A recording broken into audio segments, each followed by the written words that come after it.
कुछ और अहम खबरें। रांची के डोरंडा में वाक़े हज़रत कुतुबुद्दीन शाह रसालदार रहमतुल्लाह अलैह की दरगाह को खोलने का मुतालबा शुरू हो गया है। मुजावर और दरगाह इंतज़ामिया का कहना है कि हज़रत निज़ामुद्दीन औलिया की दरगाह के अलावा दीगर दरगाहों को ज़ियारत के लिए खोल दिया गया है, लेकिन झारखंड में अब तक पाबंदी आयद है। वाज़ेह है कि कोरोना की वजह से झारखंड में 30 सितंबर तक लॉकडाउन में तोसी की गई है।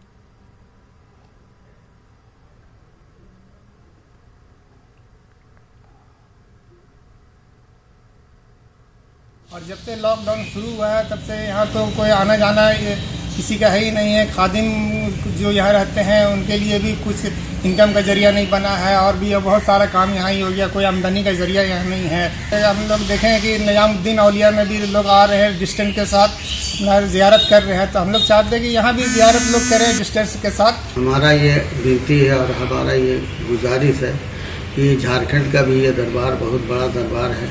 यहाँ लोग हर तरफ से आते हैं पूरे झारखंड के, इसलिए हम लोग को भी खुलने का इजाज़त मिल जाए ताकि ज़ायरीन अपना आकर के श्रद्धालु अपना मन का मुराद पावे और अपना दुआ करे, यही चाहते हैं।